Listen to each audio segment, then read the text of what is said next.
Hey guys, Chris Singh here, back from CNH Looking for another informative service video. This one we'll be dealing with the machine I have in front of me here. This is a Echo SRM-225. I'll even give you a shot of the front of the engine's cover right here. There you go. For reference. The reason I'm making this video is because the customer brought this machine over here a couple days back, and they wanted to have the conversion kit put on, the actual conversion kit to convert it from a typical bump head to the rotating blade on here, as you see right here.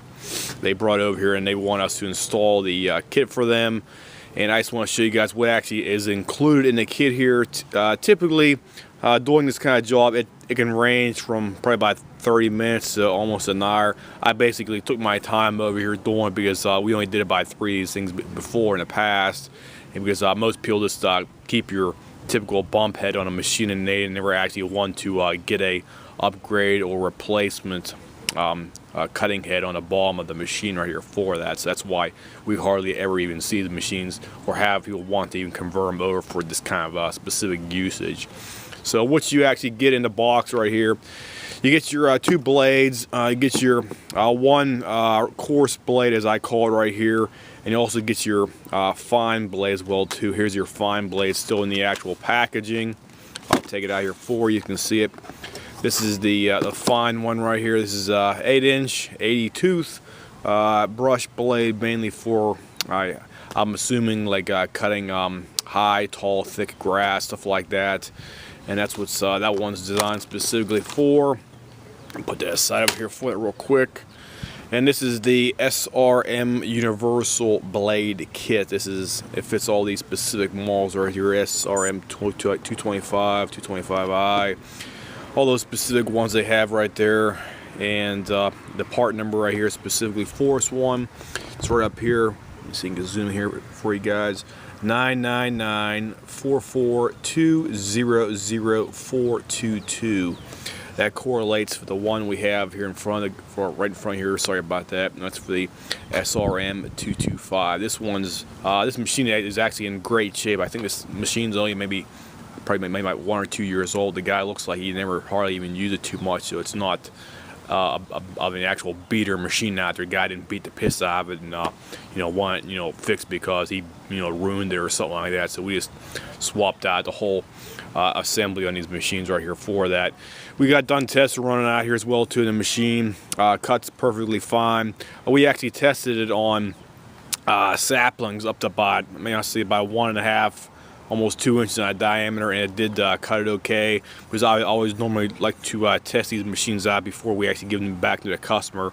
And the stuff you have to take off on these machines, sorry about that, I'll give you a close up here specifically. Okay, you have your bump head assembly right here primarily. You get your typical line. Here's your other piece of the bump head right here. You got to take all this stuff off here. This is the let me see what it says on here. It says free. I think it says free speed, or it says speed free or something like that. I can't make it out exactly. It's mostly worn off. Sorry about that. There you go. You take that off, and you take the other piece off right here. Take your cover assembly. I basically call it your cover for the actual your typical string downer to keep all the debris from flying around here. This is your guard cover, whatever you want to call it right here. You take that apart, you take that off right there as well too.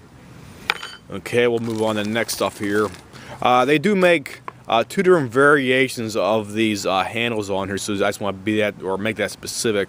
This one right here, this is for the 4-pronged or 4-hold handle assembly. The one we have on this machine right now is a 2 bolt. So you have 2 bolts on this one right here specifically. So all you do is you mount that thing up underneath here, and I'll flip it over. You can see the bottom side as well too. So there's the bottom. That's how it's supposed to be mounted up. This guy is right-handed, so it's mounted on the left-hand side for your one side right there for that. I am left-handed, so I would typically mount it on the opposite side right there if you have the proper specs right there for that. But most of these machines, they're set up for the right-handed person out there, so be mindful of that. Then you put the shaft tube arm right here on the left-handed side right here for that if you're right-handed. So you have your left hand up here holding that, and you have your other right hand back here controlling the throttle right here as well too. Okay, as I said before, you got an extra one right here for the 4-bolt one. You don't need this actual one right here, but they do give it to you if you do have a SRM machine with 4 bolts on it. This one does not have it, so you do not need it. So you put that aside, and here's your other piece of the bump head assembly. You got to take these things off. They have left-handed threads on the actual bolt nut down inside here. These are left-handed threads, so when you take them off, they go the opposite way of what you normally take them off with, so it's left-handed. And there is stuff out of here as well. Okay. The bag stuff out of here. There's the old one. There's the old bottom shaft area. And they give you all new bolts here, so don't worry about replacing the old bolts. Don't fret about it. They give you all new bolts and nuts right here, so you have all new bolts and nuts, and that's good to know, because you cannot use the old bolts because they're meant specifically for the old cover, your old called debris cover right there for that as well too. So you definitely get new bolts, so you don't have to worry about replacing them at all for that. So, and the other portion here is you have they have at least 3 different sizes of these adapters underneath here. So I'll make that. Let me see if we can get this thing open first here. Hold on, guys. Okay, here we go. Here's the original one we took off the machine right here. This one right here. This came to the machine. It was designed specifically for the bump head right here. Okay. And now what happens is they make 3 different shaft size variations of these machines here. Let's think this thing on a better angle here for you. Okay. They make 3 different shaft size variations. The one we have on here right now, I think it's a 42 millimeter on here, which means we had to put a spacer up underneath the actual thing back down inside here. So I'll show you the other 2 pieces that actually came with the machine here as well for the actual kit. Let's get this thing open here real quick. I can get this one thing one-handed. Sorry about this. This is kind of bitchy to get me open one-handed here. Sorry about it. Let me put my camera down here first. Hold on, guys.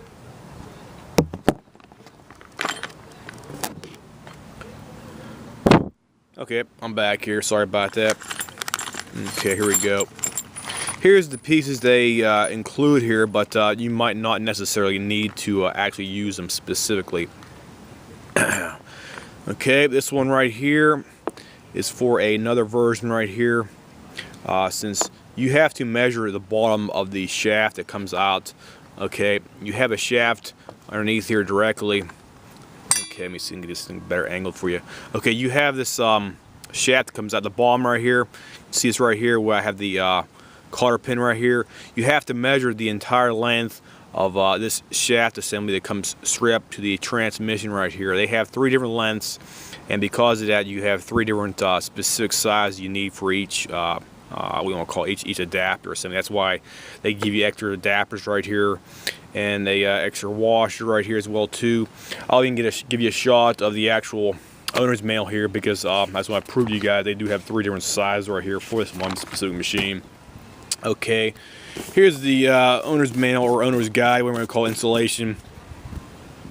They have shaft size 32 millimeter, 42 or 45, and because of those things, you have to have different variations for the actual coupler unit on these machines right here. The one we had to put on here is the shorter one. We had to use the actual bushing one because this guy's machine, when I measured it, it was 42 millimeters. Okay, so it was 42 millimeters, and you had to use the coupler right here in between here because of that one specific fact. So whenever you have the coupler, you have to install the shaft collar first, and you put the coupler. I basically call it a coupler right there for that. They call it a short-necked upper fixing plate on here specifically for that, and you have to do that in that specific way if you have a specific size right here for it. So whenever you get this kit for your machine, you must measure the exact length of the PTO shaft. That's why I call it the PTO shaft. Come at the bottom here.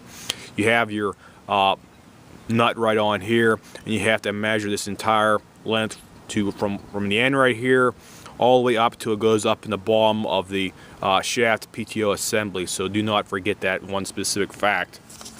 And after you get that done on there, you just basically bolt together, and you basically put together right here. The last step on here, whenever you're putting it together, you have a, let me see, I can flip this thing up and give you a better angle here. Sorry about this. Hold on, guys. Okay, here we go. This will be better, easier for me to do this way. Okay, here you go, guys. You have a hole right. I'm saying zoom in here. Okay, you see a hole right there. The last step in order to put this thing together on here, you have to put your tool that you came with, or it actually came with in your packaging right here. You have your tool right here, okay, and you stick your tool right into that hole right here. So whenever you torque up the actual nut on a bottom down here, this hole, or I say the actual tool will be sticking in a hole right here, and it'll keep it from moving right here. So just keep mindful of that, and you have to keep that in there. And you want to make sure your nut on the bottom here is extremely tight. And then the next thing you do is you just put your cotter pin right on the end right there for that. So that's all you really need to do for the last specific step right here for that. So typically, like I said before, it takes about half an hour. If you're in a rush out there, I wasn't in a rush over here. I took about an hour's time just to make sure I got everything put together and stuff like that right. Whenever you do take it apart, I recommend putting some blue Loctite on the 3 bolts right here. You have 1, 2, and 3 right here. So let me flip this thing around here again. Okay, there we go. Okay, here we go. Here's a better picture for you guys. You got 3 bolts right up here, and each one of these ones, they have plastic, called plastic washers or plastic seal inside. But I personally recommend putting blue Loctite on the bolts before you actually stick them up inside it right there for maximum retention. So, but this thing's going to be vibrating down here. This thing's going to be heating up too right there for that. So it's going to be expanding and contracting. So I definitely recommend putting blue Loctite on her, or if you're never going to take it apart again, put red Loctite on her for that specifically. So if anybody has any comments, questions, whatnot about this machine, feel free to leave me a message here. This is the Echo SRM-225. I'll give you another shot of the actual kit here as well too. This is the blade conversion kit. You get 2 blades in it. You get the small blade with a fine tooth, and you get the large blade with the large cutting teeth on here. This is the SRM Universal Blade Kit, and this is the part number 99944200422. And this will take you, if you're well off, it'll take you about a half an hour to get the thing done. If you want to take your time, it'll probably take about an hour and a half's time to do it if you want to do it on like a lazy Saturday or something like that. So if anybody has any comments, questions, whatnot, feel free to call me here, or just leave me a message, and I'll try to get back to you within probably 24 or 48 hours. I'll see you guys. Have a nice day.